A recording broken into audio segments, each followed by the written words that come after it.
Hello and welcome back to another new edition of Windows and Current Affairs, and today we continue to take our investigation and our thorough look over the field of tourism and antiquities. And lately, as usual, new archaeological discoveries were announced by, upcoming archaeological discoveries are supposed to be taken in Saqqara. As usual, Egyptians wake up every day, every 2 days, often on archaeological discoveries everywhere in Egypt.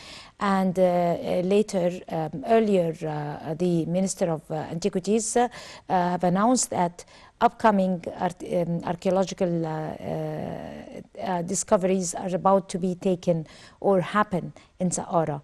Of course, we're going to be taking a closer look over this piece of news. We're going to also talk about the inauguration of the museums all over Egypt, and of course on touristic places, and the new technological or the new modern ways of exhibiting the monuments and our history through technology, and a lot more, if you join us in this edition of Windows and Current Affairs. But first, let me say good evening to Dr. Mahmoud Halwagi. He is a former manager and director to the Egyptian Museum.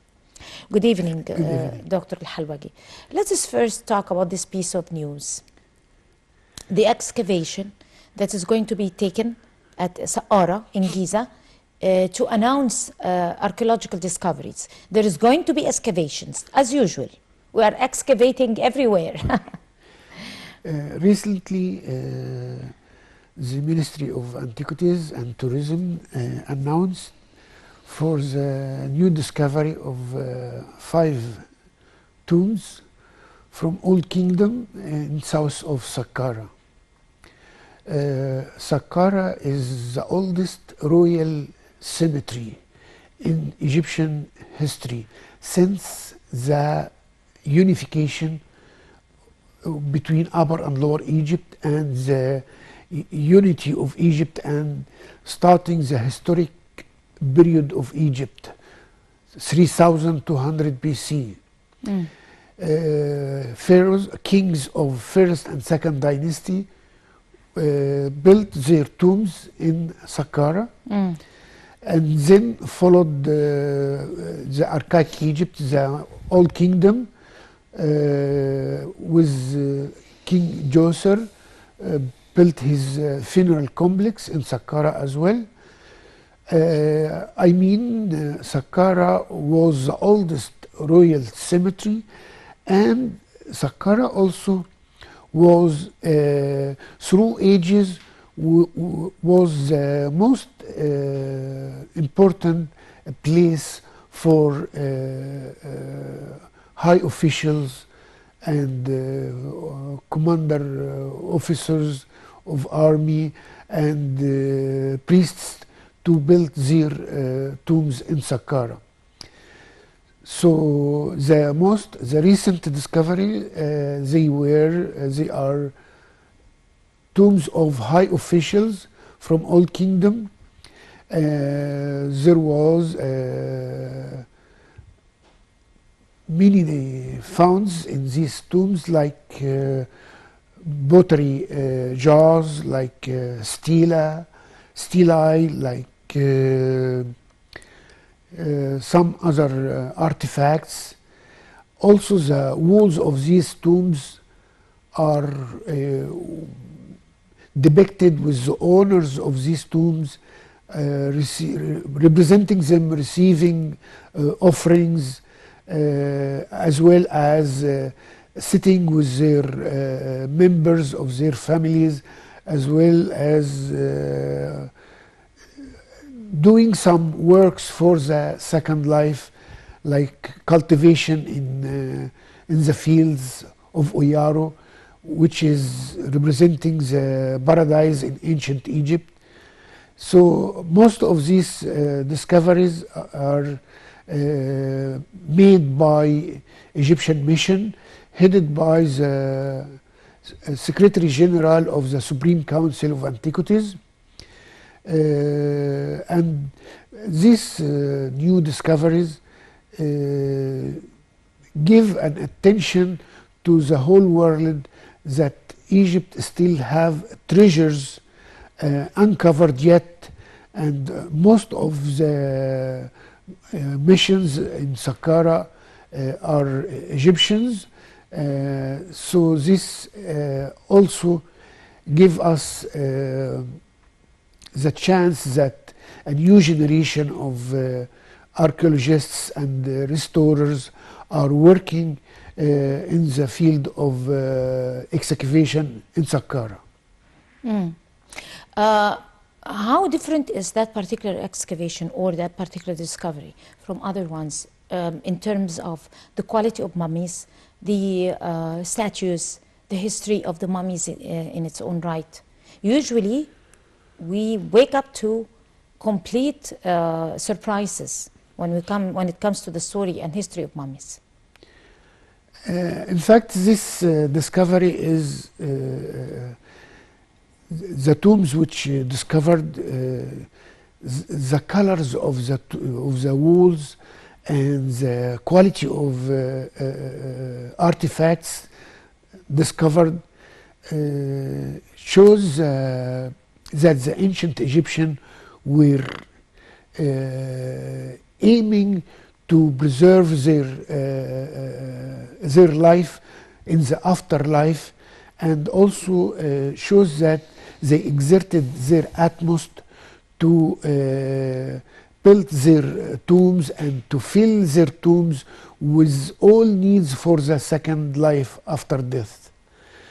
That's why we can see different type of jars, pottery, or stone vessels, or furniture, or clothing, or food and beverages, all things for the second life, or the needs they thought they may need or they may use in the second life.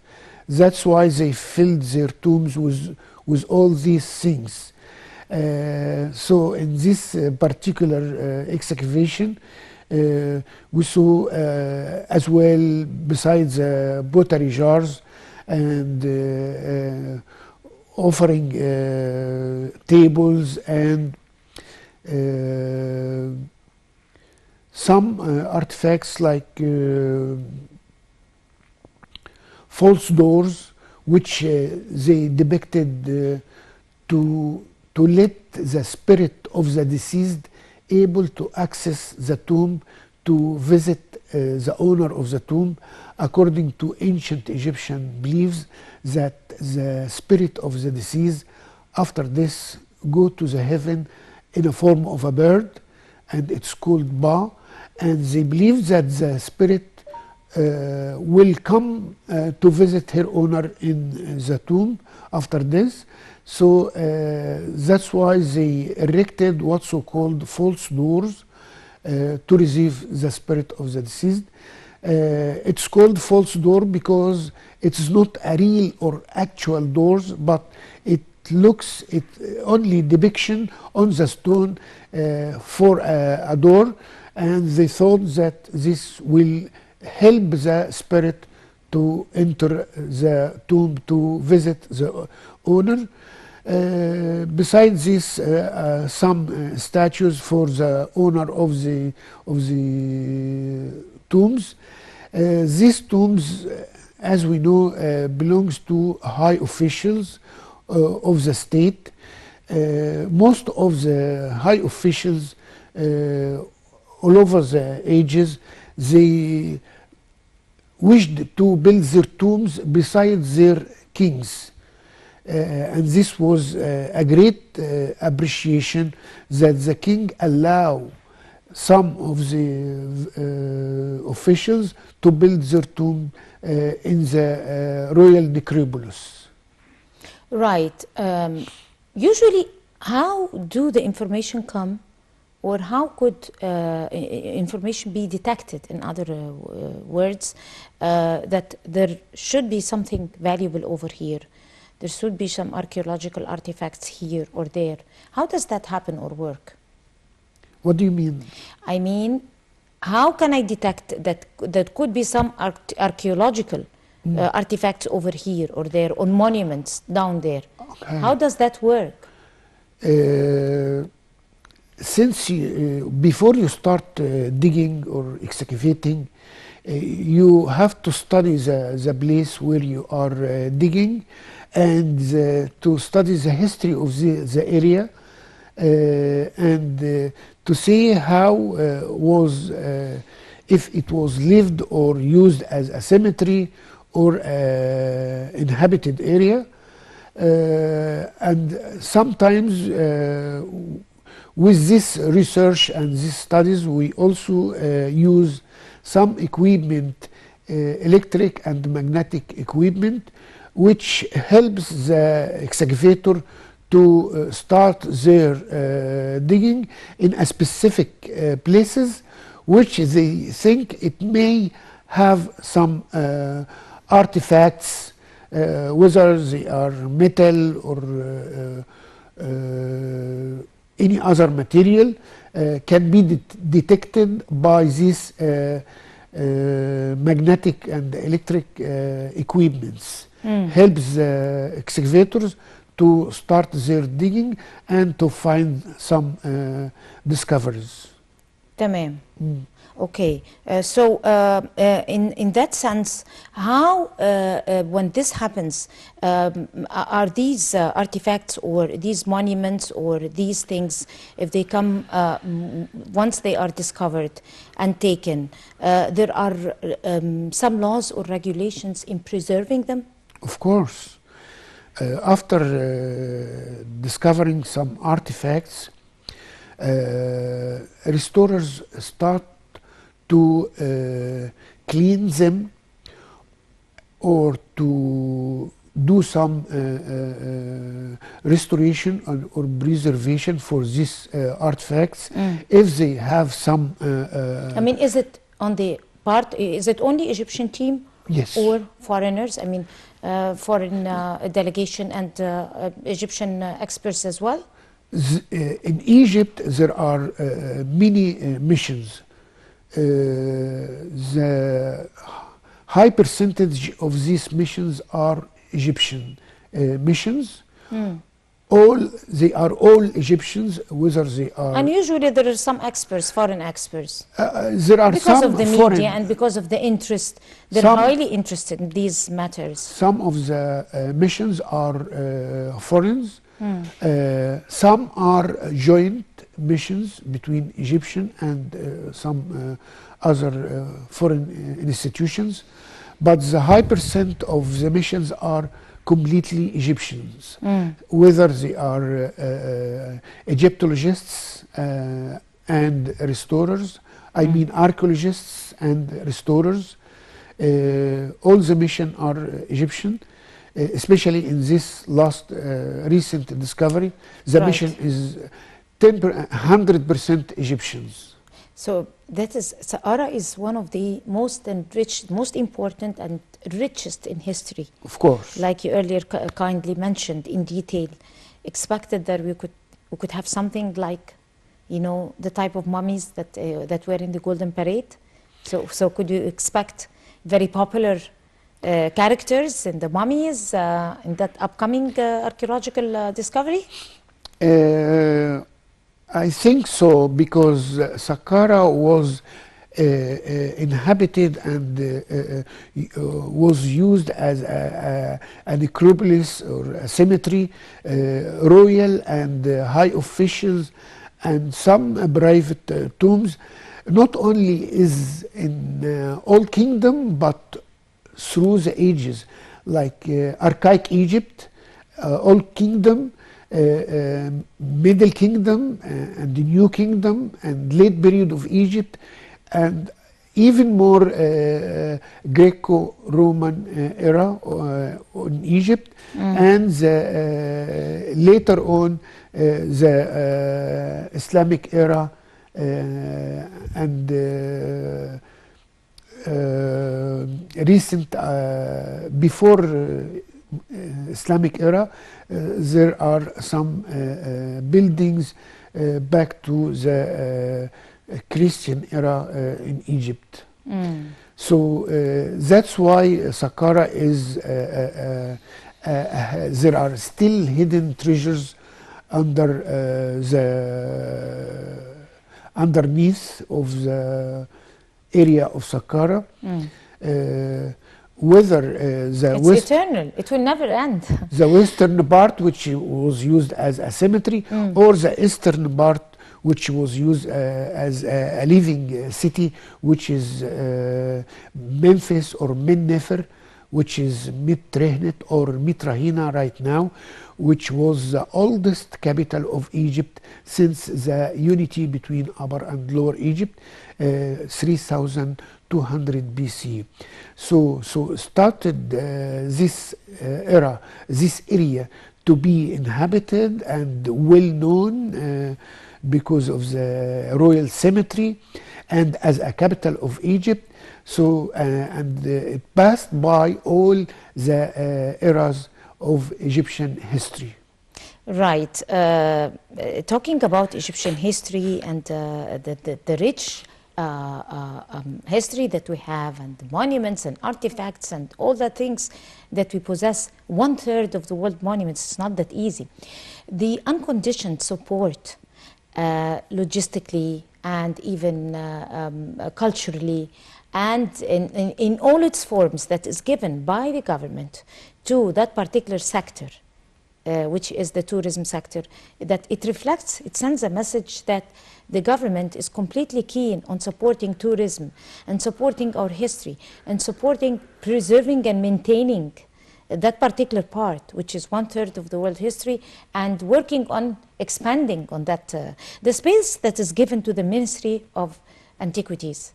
If you like to elaborate, of course by the government, that logistical support and space that is given by the government to the Ministry of Antiquities. As you mentioned, that Egyptian government is giving a great attention to the file of tourism and preservation of antiquities and monuments.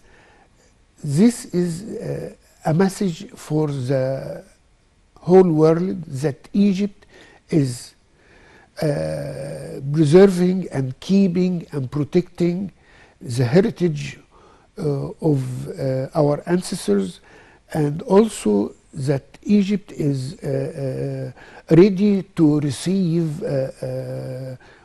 visitors from everywhere after improving such archaeological sites, also inaugurating new museums, as well as having some modern projects to serve the field of tourism and antiquities. This is a great intention of the Egyptian government to send the message for the whole world, because sometimes the world says that Egypt is not taking some of their antiquities are not taking care of these antiquities, and some archaeological sites are suffering. This was past time, but nowadays the Egyptian Ministry of Antiquities and Tourism are giving a great care of preserving our heritage. Not only the Ministry of Tourism and Antiquities, but as well as the whole government is helping in this file of keeping our heritage and preserving the antiquities, as well as helping the tourism to be able to be ready to receive more number of coming visitors to Egypt to see the wonder of Egypt, because coming to Egypt is a dream by any citizen all over the world, because they study when they are young at their schools about the history of ancient Egypt, and they study about Egyptian kings or what so-called pharaohs. They study about the pyramids, they study about Abu Simbel, Luxor, Aswan, and all these archaeological sites. So they dream to visit Egypt, not only because of the Egypt's history and civilization, but also because Egypt is a place deserve to be visited, a moderate place and moderate weather, kind and hospitable citizens. This Egypt has many elements which attracts and makes the visitors are ready to willing to come to visit Egypt. That's why the government and the Ministry of Antiquities are giving a great care to the tourism and antiquities and preserving our heritage. Not only that type of care, but also the support and power and encouraging of inaugurating that huge number of museums in Hurghada, in Sharm el-Sheikh, in parts of downtown Egypt and midtown Egypt, Cairo. I meant Cairo, not Egypt. I mean, lots and lots of museums were inaugurated lately. 1 week after the other, we keep hearing about news. Of course, in addition to the Grand Egyptian Museum that is supposed to be inaugurated real soon. But those museums that are scattered all over Egypt, if you like to elaborate, how important is exhibiting our monuments in small museums that are scattered at charming spots in Egypt where tourists could easily reach them instead of taking the hassle to come over to Cairo, the capital, and visit that particular museum like earlier before? Will it make difference? Of course it makes difference, because most of visitors who come to Hurghada or Sharm el-Sheikh, they come only for entertainment, for swimming, for diving, for fishing, or to relax under sun rays. But to change the attitude of the visitor to be a cultural visitors, this was the target of the Ministry of Tourism and Antiquities. Therefore, the ministry started to establish new museums in Sharm el-Sheikh and in Hurghada to let the visitors able to have an idea about ancient Egyptian civilization, ancient Egyptian history, ancient Egyptian heritage, without giving them any trouble or to go to Luxor and Aswan or to come to Cairo, as you mentioned.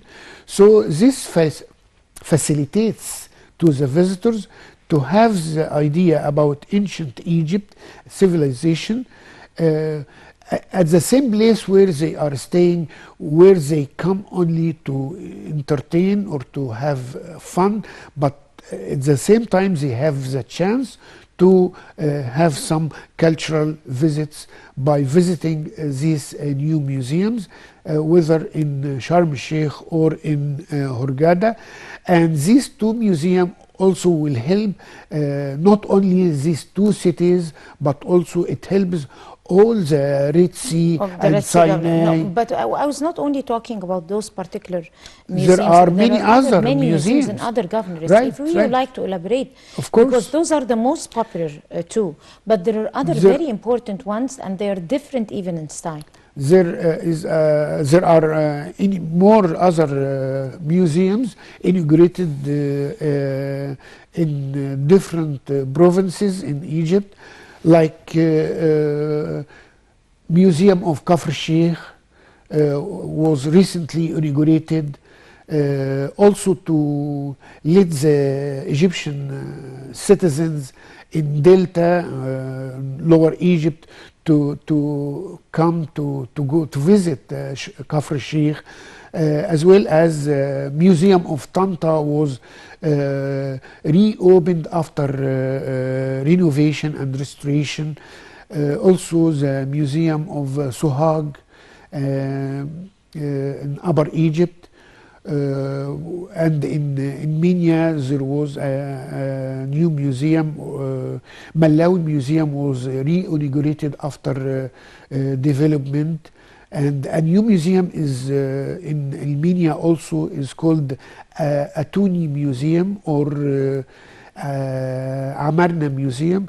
It will display the history of the period of Amarna, the period of King Akhenaten, who changed the religion of Egypt to monotheism, to believe in one God. This is a specific part of history of Egypt. Therefore, the Ministry of Antiquities established this museum for Akhenaten and his period. There are other museums were inaugurated recently.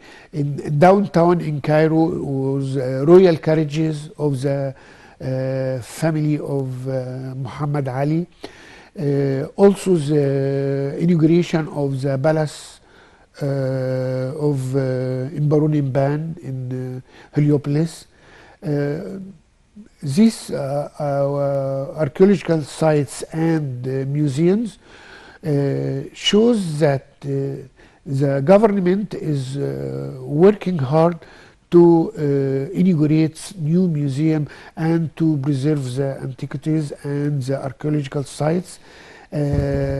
These ways and these methods for preserving heritage of Egypt and antiquities is also telling the world that Egypt are taking care of our archaeological sites and establishing a new museums. This is a message for the whole world, and also to attract more people to come to Egypt. Right. Not only in the sense of scattering or establishing museums all over Egypt, but also in the sense of applying the latest and the state-of-art technological methods to exhibit our monuments and our in a technological way, right, in order to cope with the millennium. On one level, digital tourism is taking place. On another level, applying the technological system to be able to exhibit our monuments and inside those museums, using also that on social media, mix and merging that with the SDGs or the goals of sustainable development, like that one in Sira, that museum that was established, which became very popular and very elegant, very successful museum. I mean, that particular decisions that were taken lately by the government and the Ministry of Antiquities to be able to upgrade our vision of presenting our history to the world through technology and through digitalization. If you like to elaborate, because this is a very, very important step that was taken.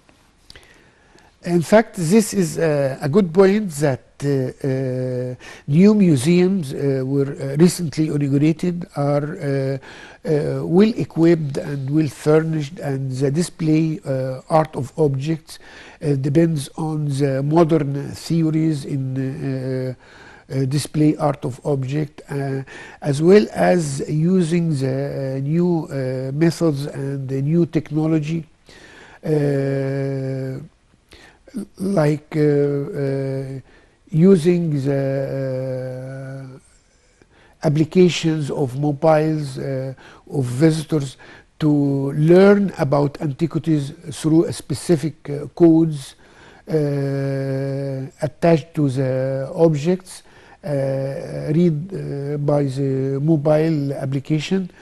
Also, there are some digital guides of this museum, such as the Museum of National Civilization in Fustat, which is recently also inaugurated, as well as transferring the royal mummies to the Museum of Civilization,